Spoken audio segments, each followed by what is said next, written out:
el retrato se convertiría en el más mágico de los espejos. De la misma manera que había descubierto su cuerpo, también le revelaría el alma. Esta pequeña cita literaria de Oscar Wilde viene bien para empezar esta charla sobre la materialidad de los daguerrotipos, que llamamos refugio de pasiones y anhelos porque ya veremos en el desarrollo de la misma que el daguerrotipo contiene todas esas cosas, además de una imagen. No sé, calculo que todos o la mayoría de ustedes conocen físicamente un daguerrotipo. Acá tengo en la mano uno, y la idea es mostrar el tamaño de un daguerrotipo y cómo directamente calzan el tamaño en la mano, digamos, ¿no? Y cómo al abrirlo, inmediatamente se encuentra uno con la dificultad de ver la imagen. Que primero se ve positivo, se ve negativo, es una mezcla rara, a la cual no estamos acostumbrados, pero que encontrando el ángulo correcto, uno alcanza a ver la imagen en toda su plenitud. Esta propiedad del daguerrotipo, de la primera forma de fotografía, hace que lo consideremos un objeto sumamente sofisticado. Y la sofisticación del daguerrotipo radica en una serie de combinación de conceptos opuestos. Es al mismo tiempo negativo y positivo, como vimos recién. Y esa sofisticación no se puede traducir a dos planos, no se puede traducir en una reproducción. Ahí estoy mostrando en pantalla un daguerrotipo de una joven que posa en el estudio, y que para aquellos que no han visto o no han experimentado con un daguerrotipo en la mano, les preparé un pequeño video para ver la diferencia de lo que es ver una imagen del daguerrotipo o ver un daguerrotipo en vivo. Ahí estoy con el estuche en la mano, se abre y ahí inmediatamente uno encuentra esos reflejos, porque es como un espejo, ¿no? Que refleja todo lo que tiene enfrente, incluso se refleja uno mismo. Y en algún momento uno llega a ver la imagen positiva en toda su magnificencia, en todo su detalle. O sea que el mensaje del daguerrotipo de alguna manera comprendía la veracidad fotográfica, pero va mucho más allá también, porque era una pieza única. Es un positivo directo de cámara, como lo son otros procesos, pero este es el primero. Y por lo tanto, como pieza única, es altamente coleccionable. No hay idea más fuerte para alguien que colecciona que la idea de pieza única. Pero eso a su vez le confiere, de alguna manera, en algún sentido, lo que se conoce como el aura de las obras de arte. Le da una jerarquía distinta, una jerarquía tanto como imagen fotográfica, también una jerarquía social, si se quiere. Tenía la estética de la miniatura, como vimos, cabe en la palma de una mano.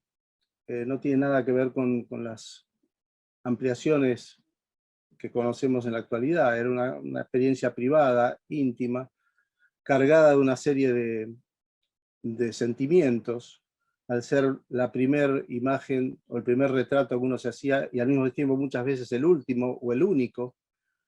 En promedio, la sociedad del siglo XIX, la que tuvo oportunidad de retratarse al daguerrotipo, la primera camada o la primera generación que se retrató al daguerrotipo, en promedio se retrató una sola vez. Entonces, estas obras tenían una carga familiar muy importante, una carga personal muy importante. Era la primera vez que se podía ver el retrato fidedigno de una persona. Y la experiencia de ver un daguerrotipo propone una cierta interacción. Hay que moverlo, hay que encontrar el ángulo, y en algún momento uno se ve reflejado en ese espejo, y hay un intercambio de miradas. Todo esto parece una exageración, pero si uno lo experimenta, se entenderá lo que digo. Y esa idea de que es un espejo y al mismo tiempo es una ventana hacia el pasado, porque la imagen está intacta respecto a lo que tuvo delante. O sea, las propiedades ópticas de la imagen daguerreana es como si estuviera uno mirando el mismísimo objeto a la persona o la vista. Entonces es una experiencia realmente conmovedora. Hay un intercambio de miradas y hay una profundidad que tiene que ver con la profundidad que tiene cualquier espejo. Entonces, cuando hablaba de la combinación de opuestos, es negativo y positivo, pero también es una imagen plana, un grafismo, y a la vez tiene características como escultóricas, por esta idea tridimensional de la profundidad que le da el espejo. A su vez puede ser algo mundano que termina siendo heroico, por cómo está planteada la imagen, o algo absolutamente efímero, como es una sombra, nuestra sombra, que se transforma en trascendente. Esta mujer trascendió, o sea, trascendió a su familia, a todos sus herederos, y trascendió socialmente. La estamos viendo nosotros casi 180 años después. Entonces, esta idea de que lo bidimensional tiene propiedades tridimensionales o multidimensionales, porque más allá de la idea de tridimensión tenemos la idea del objeto mismo que tenemos en la mano. Y respecto a eso, ¿tenemos en la mano o llevábamos sobre el cuerpo? Veamos, esta chica llevaba una joya con un daguerrotipo, llevaba a su novio, a su prometido, a su hermano, colgada de una alhaja sobre la ropa. O sea, se llevaba en el cuerpo directamente. Es la primera vez que, en realidad las miniaturas pintadas también, pero esta es la verdad, la veracidad fotográfica llevada sobre el cuerpo, digamos, ¿no? Ahí vemos cómo la relación entre esta joven y ese retrato es muy íntima, es personal, es el contacto físico con esa persona a través de su retrato. Entonces, la fotografía, el daguerrotipo, siempre hablamos de, cuando hablo en este caso de fotografía, hablo de daguerrotipo, es objeto e imagen. Creo haber puesto más o menos en relieve esa comprensión. Y es un testimonio tanto del lado del modelo como es del artista, cuáles los sellos o las firmas que deja el artista en esa imagen para apropiarse de ella. Pero también es una creación visual y también puede ser un documento para la historia, tanto para la historia de la fotografía, la historia de la fotografía técnica o social, como para la cultura visual, pero también para la historia. Y quiero hacer hincapié en ese punto, porque de alguna manera, si no es todo esto, pareciera que es un pasatiempo, un entretenimiento, un juego intelectual que no produce ningún avance concreto, ningún aporte concreto a la historia, ¿no? Entonces, si consideramos los retratos, esto es una constelación de retratos de mediados del siglo XIX, despojados de la parte material, de su materialidad. Son retratos que ya se transforman casi en un corte transversal de lo que era por lo menos la élite en el Río de la Plata, pero no nos dice mucho en la medida que no podamos ver el objeto. Y ahí vamos a comentar un poco cómo venían presentados. Antes mostré el estuche, un estuche que podía ser de cuero de tafilete muy fino, con diseños, pero también podía ser de un material nuevo, termoplástico, llamaban Union Cases, que es un material, en realidad técnicamente es un termofijo, pero es el primer uso industrial del plástico a nivel mundial, y se usó para estampar diseños por presión y calor en estos estuches. También podía ser de metal, el tercero es un estuche de metal y cuero, que claramente permitía una mayor resistencia y una mayor perdurabilidad del retrato que contenía. Puede estar en una alhaja o en una joya, como vimos, la joven tenía uno de estos colgando, abajo a la izquierda. También podía ser un medio publicitario, el estuche donde el artista ponía su nombre como medio publicitario. No fue frecuente en la Argentina, pero sí en Chile. Helsby era socio de otro daguerrotipista que trabajó en el Río de la Plata, y este tipo de estuche yo no lo conozco en el Río de la Plata. Sí en el interior, pero no en el exterior. Y por último, los marcos. Marcos de todo tipo que permitían al daguerrotipo integrarse a una constelación familiar sobre la pared con miniaturas y óleos de alguna manera permitía completar la tradición heredada del árbol familiar sobre la pared, ¿no?, del hogar. Diferentes formas de presentar los daguerrotipos: un daguerrotipo estéreo sobre la derecha, de madreperla al centro, ese es artesanal, obviamente, en joyas, prendedores, broches. El de la izquierda es una placa entera, el del medio es una media placa, y ahí vamos viendo los tamaños. Los de abajo se llaman miniaturas, en realidad, asociadas a la miniatura pintada, pero son miniaturas fotográficas o daguerreanas. En marcos de pasta, estos marcos y vidrio pintado de alguna manera son más heredados de Europa, de Francia concretamente. Y acá se ve una serie de diseños de los Union Cases, como les decía, material termoplástico, y que también habla de quien lo consume, ¿no? Cada uno, muchas veces o frecuentemente se pierde el nexo entre el sentido entre el retratado y el estuche, pero seguramente había una lección que tenía que ver con la personalidad de quien se retrataba y quien compraba el estuche, ¿no? Estuches que tienen que ver con la modernidad. El de la derecha tiene un ferrocarril, una locomotora y un buque a vapor. A la izquierda el campo, tan caro a nuestro progreso. Y en el centro el inventor de la fotografía, o el inventor del proceso del daguerrotipo, Daguerre, como una celebración del inventor del proceso.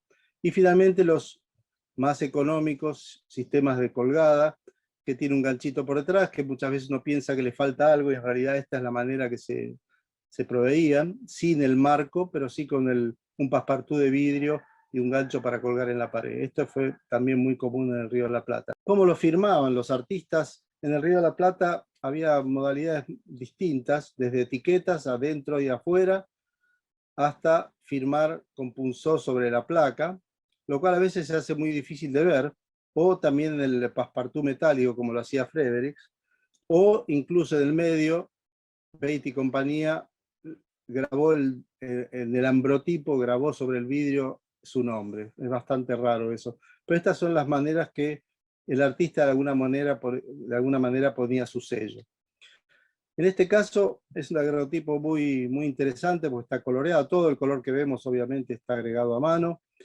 Pero en este caso es difícil de ver la firma que está sobre el margen inferior derecho, y que al invertirla vemos que dice Gras, es Amadeo Gras. Por supuesto un pintor de renombre, y claramente se ve la capacidad del artista para posar a sus modelos de una manera plástica, ¿no?, distinto a lo que hemos visto antes. El estuche daguerreano que mencionaba antes, de metal, que habla también del retratado. El retratado es un militar, y uno inmediatamente empieza, bueno, qué bueno, un estuche de metal para un militar tiene sentido, lo lleva en el cuerpo, en el bolsillo, en la levita, o en el chaleco, pero la realidad es que al conocer quién es el personaje, este es el tío de José Hernández, el escritor, que está a Luce Divisa Federal. Este militar murió en 1848, y este estuche es de 1855. Acá vemos de vuelta cómo el estuche nos permite, de alguna manera, ver si esta tumba faraónica fue abierta y alguien ha hecho algún cambio. Claramente este daguerrotipo fue cambiado en algún momento de estuche, y este no es el estuche original. Respecto a estuches originales, volvemos a otro caso, más emblemático todavía, que es el caso del Almirante Brown. Este daguerrotipo fue motivo de un trabajo de hace una década más o menos que publiqué, y que determinó que esta es una de las imágenes más tempranas del Río de la Plata, 1844, y este estuche en 1844 no existía, es un estuche de la década de 1850. Entonces, de vuelta, aquí hay alguna mano que ha intervenido de manera de generar este Frankenstein de una imagen de casi 5, 6 o 7 años anteriores al estuche, ¿no? Para ayudarme a identificar lo que estoy diciendo, usé estos dos daguerrotipos que son de la misma época y cuyo estuche corresponde a la época. Este es un estuche de mediados de la década de 40, y el que vimos antes es un estuche posterior. Entonces el del Almirante Brown debió estar en un estuche similar a este, con la sencillez. Este se llama estuche de tipo lira, lo fabricaba Matthew Brady, un daguerrotipista de renombre en Estados Unidos, y esta es una versión de otro fabricante de estuches. Este es un caso emblemático porque fue publicado con nombre desconocido y artista desconocido, y sin embargo, en el estuche mismo está el nombre del retratado. Entonces a veces uno disocia el estuche de la pieza y lo que está haciendo es perder no solo la proveniencia, sino también la unión, el sentido que tenían uno con el otro, y de que de alguna manera cómo se cargan de sentido el daguerrotipo y el estuche al mismo tiempo. En el estuche estaba escrito el nombre, Genaro Rúa, y a través del mantel uno puede identificar que este era un trabajo de Thomas Helsby. Entonces de pasar a ser una persona desconocida, de un estudio desconocido, ahora tenemos toda la información de quién es, porque estaba escrito en el estuche, pero está conservado de manera, en lugares distintos. Me tomé el trabajo de hacer una especie de relevamiento para ver en el Río de la Plata qué podemos esperar encontrar, porque tiene que ver con el consumo, cómo era el consumo en el Río de la Plata, tanto de daguerrotipos y ambrotipos. Y he tratado de hacer una muestra relevante entre el museo. El primero es el Complejo Museográfico Enrique Udaondo, el centro es el Museo Histórico Nacional, y el tercero es una colección privada. Y la idea era ver cuántos daguerrotipos hay, cuántos ambrotipos, cuántos identificados, para entender de qué tamaño son. No puse toda la información, y llevar a un promedio. Es lógico que en el Museo Histórico Nacional el 85% de los personajes sean identificados, porque la idea era justamente esa, rescatar los próceres, las personalidades de renombre de la sociedad. En el complejo museográfico Udaondo lo mismo, el 88%, perdón, el 40% está identificados, en el Museo Histórico el 80%, pero el daguerrotipos en los dos casos es altísimo, es casi el 90, el 85, el 90% son daguerrotipos, y ambrotipos hay muy pocos, 10 o 15%. De vuelta, es lógico que las personalidades, porque de eso se tratan las que están en los museos, por lo general tuvieran un acceso a mayores tamaños de daguerrotipos y a daguerrotipos en lugar de ambrotipos. En la colección privada, que tiene una cantidad mayor que los otros dos juntos, el porcentaje de los daguerrotipos baja al 75%, o sea, casi 3/4 de todas las imágenes de positivos directos de cámara son daguerrotipos, y solo hay un 25% de ambrotipos. Entonces, en promedio es un 80-20, la mayoría son daguerrotipos y hay muchos menos ambrotipos. Eso ya lo sabíamos, pero es interesante darse cuenta que el ambrotipo tuvo una vida muy corta en la Argentina. El papel le pasó por encima directamente, y las tarjetas de visita y la guerra del Paraguay hicieron que el ambrotipo prácticamente tuviera una relevancia menor, si bien las piezas que se pueden encontrar son muy, muy interesantes. En cuanto a los ferrotipos, directamente la alta sociedad porteña prácticamente no llegó a consumir el ferrotipo, que pasó a ser una curiosidad para minuteros o para ferias, o sea, no está dentro de ese ámbito social en el cual participaban los daguerrotipos o los ambrotipos, incluso la foto en papel poco después. Ahora, en cuanto a las personalidades identificadas, en el promedio de todas estas casi 700 piezas, casi el 50% es personalidades identificadas. De vuelta, habla de la élite que se retrataba y cómo las familias guardaban esos daguerrotipos, o guardaron hasta no hace mucho tiempo, asociado a los nombres, ¿sí? Cuando se pierde ese nexo, perdemos la identidad, pero no es tan alto el porcentaje de daguerrotipos anónimos como pasa en otros países. Me gustaría plasmar todo lo que charlé hasta ahora en un caso concreto, justamente que estoy trabajando ahora y que me parece relevante esta idea de que esto sirva como un aporte para la historia. Este es un daguerrotipo muy conocido de General Urquiza, supuestamente sacado por Antonio Pozo después de la batalla de Caseros. Digo supuestamente porque justamente ese es el tema a discutir, si realmente fue sacado después de Caseros. El de la izquierda está en el Museo Histórico Nacional y es copia del de la derecha, que está en el Museo Histórico del Uruguay.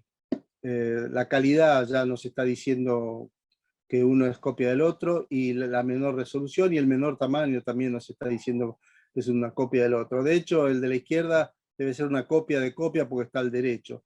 Pero bueno, eso es un tema aparte. Pero arrancando con esto, la pregunta es, ¿quién sacó este daguerrotipo? Y la idea es comparar el objeto daguerrotipo, la materialidad del daguerrotipo en todos sus aspectos, no solo de la placa daguerreana, que tiene lo que decir al respecto, pero también el objeto en cuanto al contenedor, que es el estuche. Este es el general Garzón, que fue sacado por Masson y Penavert, socios de Fredericks, durante la incursión que tuvieron en noviembre de 1850 en el campamento de Arroyo Grande. Este daguerrotipo es bien conocido porque de él se hizo una litografía.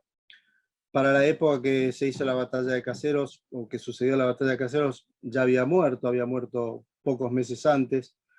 Y el estuche en el cual está contenido, todo esto indica fin de la década de 1850, tanto el estuche como el interior de seda, y el tipo de presentación de daguerrotipo sin bandeleta coincide con la fecha que sabemos en que se retrató, que fue en noviembre de 1850.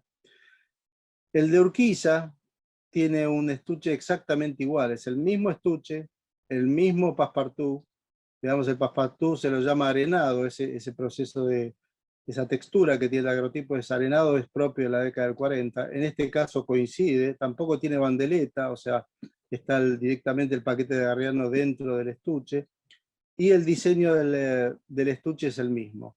Pero no termina con esta coincidencia, que puede ser casual, por un lado, y aparte, porque los estuches se usaron después también. Son elementos que uno va sumando, elementos de juicio, no es una sola cosa. El interior, de vuelta, coincide con el de Garzón, es de seda, coincide exactamente en la presentación que tiene el otro daguerrotipo. Los ponemos juntos y las similitudes se van haciendo cada vez mayores. Ya no es solamente el estuche, sino que el tipo de retrato es muy similar, el fondo es oscuro.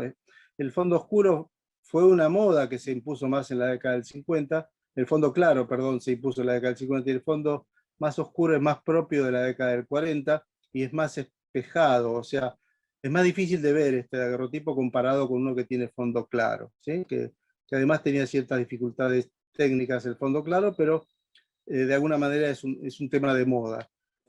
Los ponemos juntos, la similitud, no hay ninguna duda, es el mismo estuche.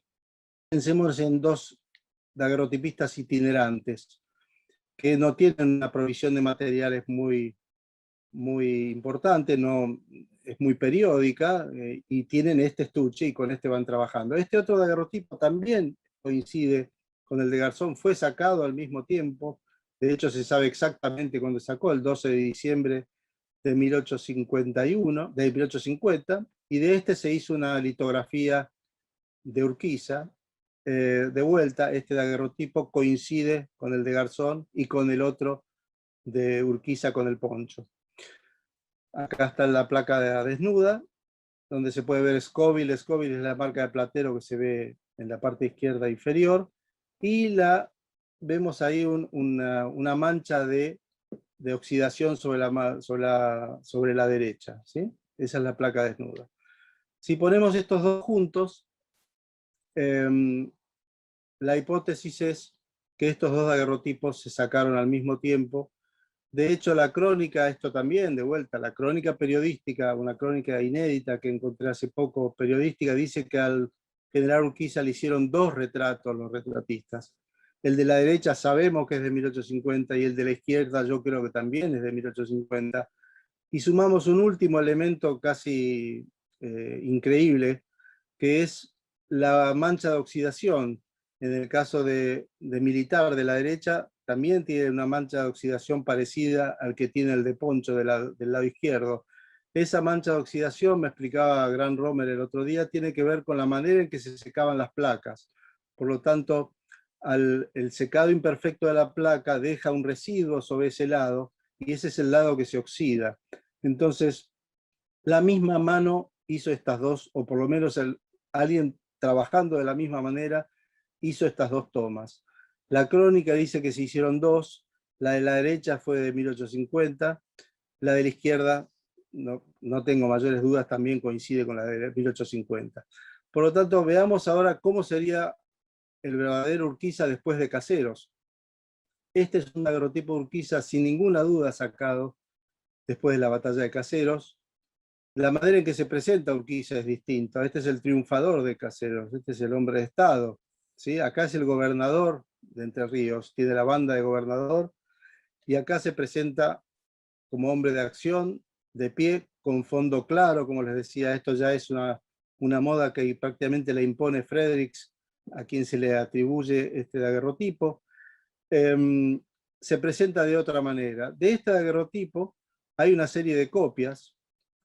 Acá están los dos. Vemos la diferencia, no solamente de presentarse él, de cómo se muestra, sino la diferencia física de las dos placas, ¿no? Los tiempos distintos que están marcando. Acá tenemos las dos de las placas conocidas de Urquiza, que por supuesto la de la derecha es una copia de la izquierda. Se nota por la calidad, tiene menor foco, tiene menor definición, es más chica, la de la izquierda es una media placa, la de la derecha es un sexto de placa, y además está enderezada. Si se fijan, está girada, hicieron la copia girada para enderezarla con respecto a la toma de la izquierda. En la placa daguerreana se ve cómo se enderezó el retrato de Urquiza para que quede derecho.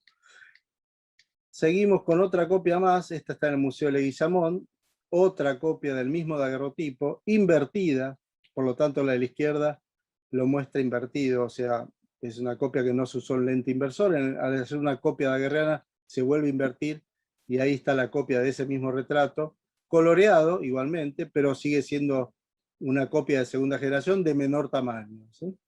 De esta manera vemos cómo esta materialidad que sirve, ahondamos más en el estuche. Por ejemplo, este es el estuche, el de la izquierda, es el estuche Urquiza, de la década de 1850, exactamente el año 1852. El de la derecha es de otro retratado, que sirve para comparar. Acá la idea es tener una capacidad de poder comparar una cantidad importante de daguerrotipos para entender cuáles eran las costumbres y las técnicas que usaban los artistas en Río de la Plata en cada momento. El daguerrotipo de la derecha tiene el interior también que coincide con el de Urquiza, y es del presidente del Uruguay, Juan Francisco Giró, que fue retratado en enero de 1853. Por lo tanto, coincide con la idea de esta de que es en la 1852, 1853, coincide con la época final en que el daguerrotipista Fredericks estuvo en el Río de la Plata hasta que se fue a los Estados Unidos y no volvió más.